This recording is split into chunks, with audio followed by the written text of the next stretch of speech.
Grand débat ou grande illusion? On a le droit de se le demander, messieurs les ministres, quand on voit, pendant que les Français débattaient, le gouvernement et sa majorité continuaient leur petite entreprise sans jamais changer de cap ni se remettre en question. Réforme de la justice, de la santé, loi Pacte ou autres privatisations sont autant de sujets qui méritaient d'être suspendus dès lors que l'on prétendait laisser au peuple le soin de s'exprimer. Vous comprendrez aisément que l'on se pose des questions quant à la sincérité de votre démarche. Que reste-t-il du grand débat? Des miettes de brioche pour celles et ceux qui veulent du pain. La grande illusion sans doute. Ma question porte sur la réorganisation des services de l'État en Guyane, annoncée par le président de la République le 27 octobre 2017 et présentée il y a peu par le Premier ministre. L'incompréhension règne tant sur le fond que sur la forme. En effet, alors que le chef de l'État promettait non seulement de renforcer l'ingénierie de ses services et leur capacité à mieux accompagner les collectivités locales, on espérait surtout un vrai mouvement de déconcentration devant aboutir à donner plus d'intelligence partagée aux services déconcentrés. Or, il n'en est absolument rien.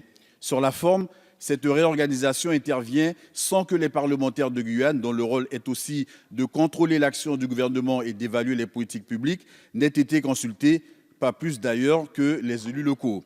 Or, par ce biais, vous engagez l'avenir du territoire en ce qu'il s'agit de revoir les capacités de l'État à répondre aux exigences d'efficience qui s'imposent et qui nous ont cruellement fait défaut jusqu'à maintenant. Plus grave encore, le timing choisi interroge puisque l'accord de Guyane signé le 21 avril 2017 prévoit que les Guyanais seront à court terme consultés sur une possible évolution statutaire du territoire. Aussi, alors qu'un projet Guyane est actuellement en cours d'élaboration localement, ne fallait-il pas attendre que celui-ci aboutisse afin de bâtir ensemble les fondations d'une nouvelle organisation des institutions, tant locales qu'étatiques en Guyane? Messieurs les ministres, la question est claire.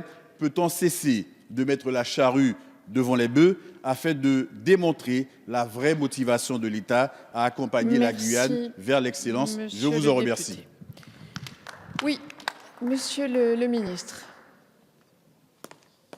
Madame la présidente, mesdames et messieurs les députés, monsieur le député, vous avez rappelé effectivement que le président de la République, à l'automne 2017, a constaté, s'est rendu en Guyane et a annoncé une réflexion qui s'engagerait sur la transformation des services de l'État en Guyane, pour tenir compte des caractéristiques spécifiques de ce territoire, à la fois en termes de sécurité, de problèmes sociaux, de problèmes économiques, d'immensité aussi du territoire. Et donc, une réflexion s'est engagée, vous l'avez rappelé. Je peux vous assurer que un certain nombre d'arbitrages sont bien évidemment rendus par le Premier ministre, mais vous donner quand même quelques orientations, puisque c'est bien l'objet de ce débat que de débattre et de vous donner quelques orientations de l'état de la réflexion qui a bien sûr été élaborée avec les services de la ministre de l'Outre-mer. Il est question, sous l'autorité du préfet et de manière interministérielle, de créer un certain nombre peut-être de directions qui pourraient porter certaines politiques de l'État. Je pense notamment à la politique de cohésion, de développement du territoire, à la politique de sécurité.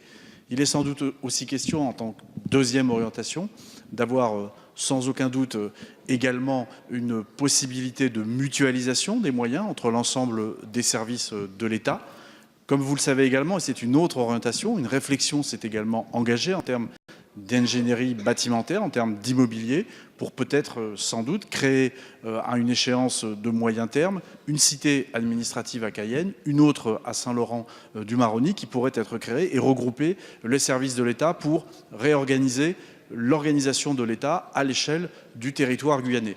Vous nous interrogez sur la possibilité de déconcentrer des pouvoirs d'État. Vous le savez, c'est une réflexion qui est également en cours. Un certain nombre de choses ont été faites. Une circulaire a été envoyée en juillet dernier à l'ensemble des préfets pour faire un certain nombre de propositions sur ce qui pourrait être déconcentré. Donc cette réflexion, naturellement et bien évidemment, va se poursuivre. De la même façon, je tiens à dire que pour ce qui concerne le ministère de l'Intérieur, la classification des postes des membres du corps préfectoral va être aussi revue de manière à rendre ces postes très attractifs. Voilà ce que je peux vous apporter comme réponse, mais croyez bien que nous sommes déterminés dans le cadre de ce grand débat à nous adapter à la réalité des territoires et à appliquer le plus souvent possible le principe de modularité.